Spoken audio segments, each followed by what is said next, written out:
여러분, 혹시 주식이나 코인 투자해 보신 적 있으십니까? 계좌에 빨간불이 들어오고 수익률이 10%, 20% 찍히기 시작하면 우리 마음속에서 어떤 목소리가 들리나요? 아, 여기서 멈춰야겠다가 아니라 대출받아서 더 넣어야겠다. 나는 시장의 흐름을 완벽히 읽었어. 이런 확신이 올라옵니다. 여러분, 이런 순간 한 번쯤 있으시죠? 근데 항상 결과는 어떻게 끝납니까? 딱 그 타이밍이 꼭지입니다.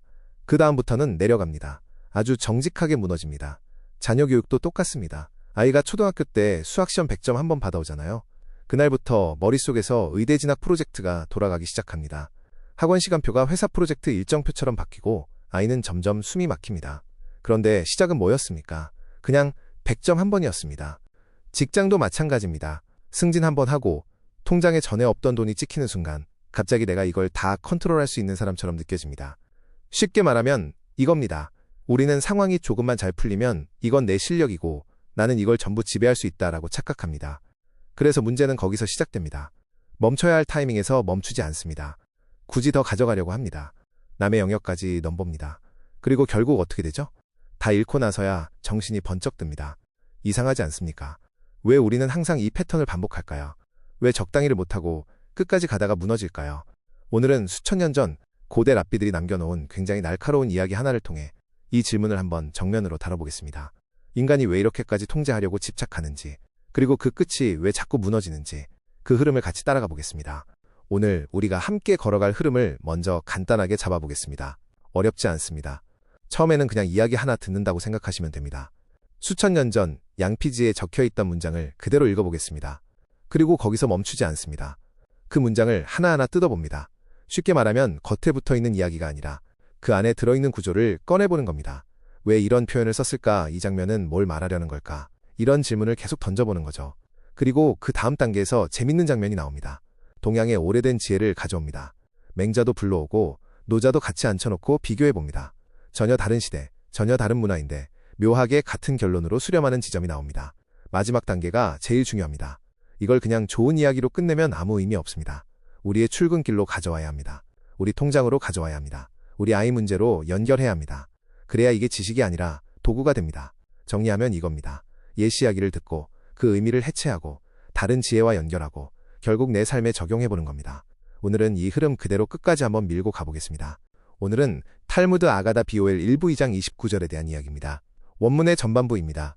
셋째 날에 땅은 평원처럼 평평했고 물이 온 지표면을 덮고 있었다. 전능하신 분의 입에서 천하의 물은 한 곳으로 모이고 먹이 드러나라 하는 명령이 나오자 땅의 여러 곳에서 산과 언덕이 솟아올라 지표면 전체로 드러났고 이로 인해 땅은 수많은 골짜기로 패이게 되었다. 땅의 중심부가 솟아오름에 따라 물은 골짜기 아래로 흘러내려 바다가 되었다. 이어서 읽겠습니다.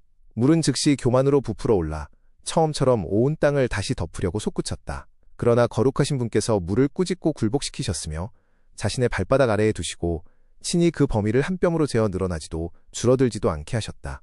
그리하여 사람이 자기 포도밭에 울타리를 치는 것처럼 그분은 모래를 바다의 울타리로 삼으셨다. 물이 솟구쳐 올랐다가도 그 앞에 있는 모래를 보면 돌아서서 물러가게 하시기 위함이었다. 방금 함께 읽은 이야기를 이제 조금 가볍게 풀어서 정리해보겠습니다. 어렵게 생각하실 필요 없습니다. 그냥 육하원칙으로 한번 쭉 훑어보면 됩니다. 천지창조 셋째 날 흩어져 있던 물들이 골짜기로 모입니다. 그런데 이 물이 모여서 덩치가 커지자마자 갑자기 창조주의 명령을 어기고 온 땅을 다시 덮으려고 달려듭니다. 여기서 한번 멈춰보시죠. 왜 하필 이 타이밍일까요? 작을 때는 가만히 있다가 커지는 순간 갑자기 욕심이 폭발합니다. 이거 어디서 많이 본 패턴 아닙니까? 그때 조물주가 개입합니다. 날뛰는 바다를 콱 눌러서 더 이상 올라오지 못하게 제한을 걸어버립니다. 그리고 그냥 두는 게 아니라 바다가 넘어오지 못하도록 모래로 쭉 둘러서 울타리를 쳐버립니다. 아주 명확하게 선을 그어버리는 겁니다. 과거 유대 사회에서는 이 장면을 굉장히 엄숙하게 받아들였습니다. 아무리 힘이 커져도 정해진 선을 넘는 순간 그건 질서의 파괴라는 겁니다. 그래서 그들은 거대한 파도가 고작 모래를 보고 멈춰서는 이 장면에서 힘의 크기가 아니라 태도의 문제를 봤습니다. 지킬 선은 지켜라는 아주 단호한 메시지로 읽었습니다. 그런데 여기서 끝내면 그냥 교훈 이야기로 끝납니다. 근데 우리가 오늘 이걸 보는 이유는 그게 아닙니다.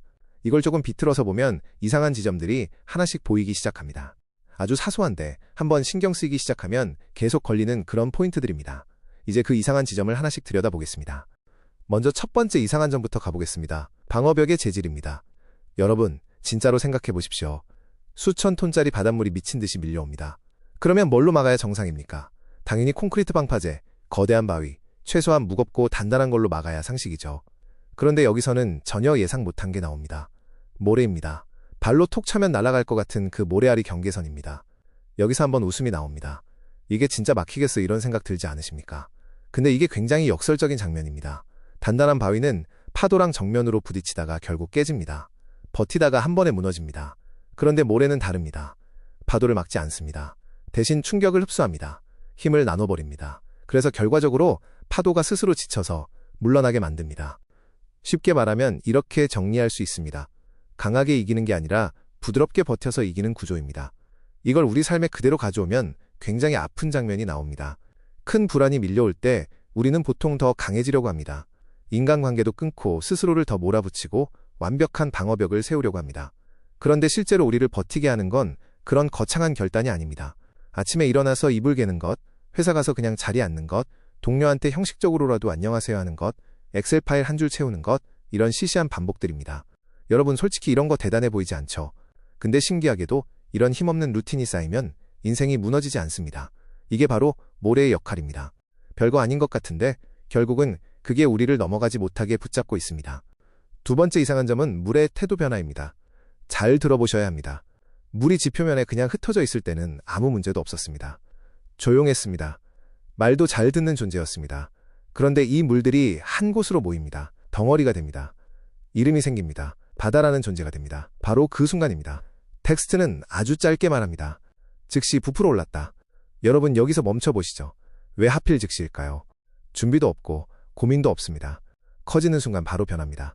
이 장면이 낯설지 않으시죠? 우리 일터에서도 너무 자주 보는 장면입니다. 어제까지 참 말 잘 통하고 겸손하던 대리님이 있습니다. 그런데 팀장 완장을 찹니다. 권력이 모이는 순간 어떻게 됩니까? 사람이 바뀐 것처럼 행동합니다. 갑자기 모든 걸 통제하려 듭니다. 팀원 일정은 물론이고 주말까지 간섭하려 합니다. 사업도 똑같습니다. 장사 안 될 때는 손님 한 분 한 분에게 정말 절실합니다. 그런데 돈이 조금 모입니다. 그 순간 판단이 바뀝니다. 이 정도면 이제 확장해도 되지 않을까 하면서 2호점, 3호점으로 달립니다. 결과는 어떻습니까? 대부분은 준비가 안 된 상태에서 위기를 맞습니다. 쉽게 말하면 이겁니다. 인간은 흩어져 있을 때는 괜찮습니다. 그런데 모이는 순간 착각이 시작됩니다. 내가 더 커졌다고 느끼는 그 순간 세상의 모든 변수를 내가 통제할 수 있다는 위험한 환상에 빠집니다. 그래서 무너질 씨앗은 항상 이때 심어집니다. 작을 때가 아니라 커지는 그 순간입니다. 세 번째 이상한 점, 사실 가장 불편하고 가장 잔인한 이야기입니다. 조물주가 전능하시다면 선택지는 많습니다. 바다를 그냥 말려버릴 수도 있습니다. 아예 순환 호수로 바꿔버릴 수도 있습니다. 위협 자체를 없애버릴 수도 있습니다. 그런데 그렇게 하지 않습니다. 바다는 그대로 둡니다. 지금 이 순간에도 살아있습니다. 계속 밀려옵니다. 계속 넘치려고 합니다. 단지 어떻게만 하느냐, 모래를 보면 한 발짝 물러납니다. 그리고 다음 날이 되면 또 옵니다. 또 부딪힙니다. 또 물러납니다. 이게 끝이 아닙니다. 계속 반복됩니다. 여기서 우리가 굉장히 익숙한 착각 하나가 드러납니다. 우리는 늘 말합니다. 이번 대출만 다 갚으면, 이번 프로젝트만 끝나면, 이 문제만 해결되면 이제는 평화가 올 거라고 믿습니다. 그런데 그런 평화는 오지 않습니다. 왜냐하면 바다는 사라지지 않기 때문입니다. 불안도 사라지지 않고 갈등도 사라지지 않고 문제도 끝나지 않습니다. 계속 옵니다. 계속 밀려옵니다. 쉽게 말하면 인생은 문제를 한 번에 없애는 게임이 아닙니다. 매일 오는 문제를 견디는 구조입니다. 그래서 여기서 진짜 중요한 장면이 나옵니다. 우리는 거대한 해결책을 찾으려고 합니다. 한 방에 끝내는 방법을 찾습니다. 그런데 텍스트는 전혀 다른 이야기를 합니다. 오늘 허락된 그 한 뼘의 모래, 그걸 지키는 겁니다. 오늘 하루를 버티는 겁니다. 내일 또 파도가 옵니다. 그래도 오늘을 버텨냅니다. 이 반복입니다. 정리하면 이겁니다. 인생은 파도를 없애는 싸움이 아니라 매일 경계를 지키는 싸움입니다. 그리고 그 경계는 생각보다 거창하지 않습니다. 아주 작고 아주 평범한 것들입니다. 그런데 그게 쌓여서 결국 우리 삶을 지켜냅니다. 지금까지 우리는 중동의 메마른 사막에서 탄생한 이야기를 함께 봤습니다. 이제 시선을 한번 옮겨보겠습니다. 카메라를 쭉 돌려서 동양의 대나무 숲으로 가보겠습니다. 전혀 다른 땅이고 서로 만난 적도 없는 세계입니다. 그런데 놀랍게도 거의 똑같은 이야기를 하고 있습니다. 한번 들어보시면 약간 소름이 돋습니다. 강력한 파도를 막아선 그 힘없는 모래의 모습. 노자는 도덕경 76장에서 이렇게 말합니다. 견강처하, 유약처상. 단단하고 강한 것은 결국 아래로 떨어져 부러지고 부드럽고 약한 것이 끝까지 살아남아 위에 선다는 뜻입니다. 쉽게 말하면 바위는 언젠가 깨지지만 모래는 끝까지 버틴다는 이야기입니다. 또 사마천은 사기 화식열전에서 귀지징천이라는 말을 남깁니다. 물건값이 끝없이 올라가면 결국 다시 떨어진다는 뜻입니다. 이게 그냥 경제 이야기 같지만 사실은 인간의 오만을 그대로 찌르는 말입니다. 힘이 모이자마자 끝까지 팽창하려 했던 바다가 결국 발밑에 눌렸던 장면, 그걸 그대로 다른 언어로 설명하는 겁니다. 정리하면 이겁니다. 동서양을 막론하고 힘이 커지는 순간 멈추지 못하면 반드시 꺾인다는 겁니다. 여기서 한 걸음 더 가보겠습니다. 장자의 추수편에 아주 유명한 장면이 나옵니다. 스스로 세상에서 제일 크다고 믿던 강의 신이 있습니다. 그런데 어느 날 끝이 보이지 않는 바다를 마주합니다. 그 순간 깨닫습니다. 나는 아무것도 아니었구나 하고 탄식합니다. 여러분, 이게 바로 모래 앞에 선 바다의 모습입니다. 커지는 순간 착각에 빠졌다가 결국 경계 앞에서 멈춰서는 그 장면입니다. 그리고 오늘 이야기의 핵심을 딱 한 문장으로 정리해주는 구절이 있습니다. 주역 52궤의 간이산에 나오는 말입니다. 지기소야, 멈춰야 할 곳을 알고 머물러야 할 자리에 머문다는 뜻입니다. 이걸 다시 생각해 보십시오. 바다가 모래를 보고 돌아서는 모습, 그게 패배일까요? 아닙니다. 굴욕일까요? 아닙니다. 만약 바다가 멈추지 않았다면 세상은 이미 끝났습니다. 그래서 멈춤은 약함이 아니라 가장 높은 수준의 통제입니다. 내가 어디까지 해야 하는지 아는 것, 그게 진짜 힘입니다. 결국 바다가 돌아서는 그 뒷모습은 패배한 모습이 아니라 내가 책임질 수 없는 영역을 넘지 않겠다는 가장 위대한 선택입니다. 정리하면 이겁니다. 진짜 강한 사람은 끝까지 가는 사람이 아니라 멈춰야 할 자리에서 멈출 줄 아는 사람입니다. 중동의 탈무드와 동양의 고전이 결국 손을 맞잡고 우리에게 딱 한 방향을 가리킵니다. 여러분, 우리가 왜 이렇게 책을 읽고 강연을 듣고 계속 배우려고 할까요? 한번 솔직하게 생각해 보시죠. 남을 이기려고요? 더 많이 가져가려고요?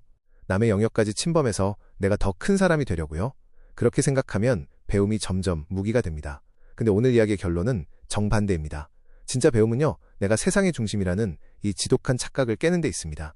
내가 다 할 수 있다. 이 환상을 부수는 데 쓰여야 합니다. 쉽게 말하면 이겁니다. 어디서 나서고, 어디서 멈추고, 어디서 입을 다물어야 하는지 아는 힘을 기르는 겁니다. 내가 개입하지 않아야 할 모래선이 어디인지 읽어내는 눈을 키우는 겁니다. 남을 움직이기 위해서 배우는 게 아니라 내 한계를 정확하게 보려고 배우는 겁니다. 그래서 진짜 공부는 화려하지 않습니다. 오히려 점점 조용해집니다. 점점 덜 나섭니다. 점점 덜 확신합니다. 정리하면 이겁니다.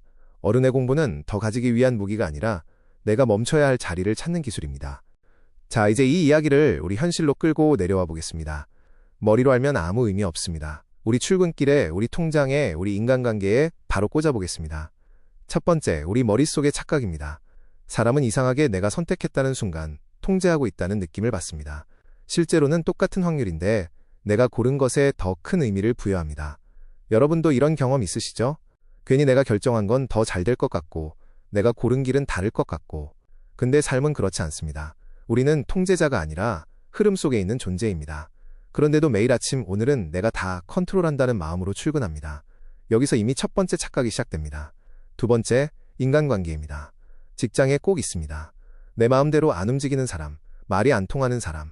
우리는 그 사람을 바꾸려고 합니다. 고치려고 합니다. 설득하다가 안 되면 압박합니다. 근데 대부분 결과는 더 꼬입니다. 왜냐하면 사람은 바뀌는 존재가 아니기 때문입니다. 성향은 웬만해서 안 바뀝니다. 그래서 방법은 하나입니다. 상대를 밀어내거나 부수는 게 아니라 내 자리에서 버티는 겁니다. 상대의 파도가 밀려오면 그걸 이기려고 싸우는 게 아니라 내 모래선 안에서 견디는 겁니다. 그게 훨씬 어렵지만 그게 진짜 실력입니다. 세 번째, 능력에 대한 착각입니다. 사람은 모를수록 더 자신만만합니다. 조금 알기 시작하면 오히려 불안해집니다. 여러분 주변에도 있지 않습니까? 근거 없이 자신감 넘치는 사람, 결국 크게 한번 꺾이고 나서야 깨닫습니다. 바다처럼 팽창하다가 결국 경계에 부딪히는 겁니다. 네 번째, 비즈니스입니다. 잘 되기 시작하면 더 키우고 싶습니다. 멈추는 게 손해처럼 느껴집니다. 근데 데이터를 보면 대부분은 너무 빨리 키워서 망합니다. 준비된 그릇보다 더 많은 걸 담으려고 하다가 터져버립니다. 그래서 진짜 고수는 다들 달릴 때 오히려 속도를 줄입니다. 브레이크를 밟습니다. 여기서 멈춥니다. 마지막입니다. 우리는 늘 기대합니다. 이 문제만 끝나면 편해지겠지. 그런데 그런 날은 오지 않습니다. 파도는 계속 옵니다. 내일도 옵니다. 모레도 옵니다. 인생은 문제를 없애는 게임이 아니라 문제와 함께 버티는 과정입니다. 그래서 우리가 할 일은 하나입니다. 오늘 허락된 이 작은 모래사장, 이 경계를 무너지지 않게 지키는 것. 별거 아닌 하루를 꾸준히 이어가는 것. 결국 이겁니다. 거창한 해결책이 아니라 무너지지 않는 일상. 그게 우리를 끝까지 버티게 합니다. 여러분, 이제 마지막 장면입니다. 텍스트 속 조물주는 저 끊임없이 밀려오고 부서지는 바다와 모래의 싸움을 한 번에 끝내주지 않으셨습니다. 우리가 기대하는 방식으로 문제를 정리해주지 않으셨습니다. 이제 다 괜찮아질 거야, 곧 편해질 거야 이런 위로도 없습니다. 대신 아주 이상한 선택을 하십니다. 그 위태로운 경계선에 그냥 서 계십니다. 그리고 아무 말도 하지 않습니다. 이 침묵이 굉장히 무겁습니다. 왜냐하면 그 침묵 안에 이 메시지가 담겨있기 때문입니다. 인간은 계속 넘치려고 할 것이고 삶은 계속 무너질 수밖에 없다는 사실입니다. 그리고 우리는 그걸 매일같이 아주 사소한 일상으로 막아내야 한다는 사실입니다. 쉽게 말하면 이겁니다. 이 싸움은 끝나지 않습니다. 대신 계속 이어집니다. 우리는 내일 아침에도 변하지 않습니다. 세상도 그대로일 겁니다. 내 마음대로 안 되는 사람을 또 만나고 계획대로 안 되는 일을 또 겪습니다. 그때 우리가 할 수 있는 선택은 딱 하나입니다. 내가 이걸 다 통제하겠다는 오만을 내려놓는 것. 그리고 내가 할 수 있는 만큼의 성실함으로 작은 모래알을 하나씩 쌓아 올리는 것입니다. 그 이상은 우리의 영역이 아닙니다. 그 너머의 결과는 그냥 흘려보내야 합니다. 답이 없는 문제를 억지로 풀려고 하지 않는 것. 끝나지 않는 긴장감을 밀어내지 않고 그대로 안고 가는 것. 그게 바로 어른의 방식입니다. 결국 인생은 화려하게 이기는 싸움이 아니라 무너지지 않는 싸움입니다. 오늘 하루를 버텨낸 사람, 그 사람이 이긴 사람입니다. 정리하면 이겁니다. 세상을 바꾸려고 애쓰는 대신 내가 서 있는 이 모래선을 무너지지 않게 지키는 것. 그게 우리가 할 수 있는 가장 정확한 역할입니다. 들어주셔서 감사합니다.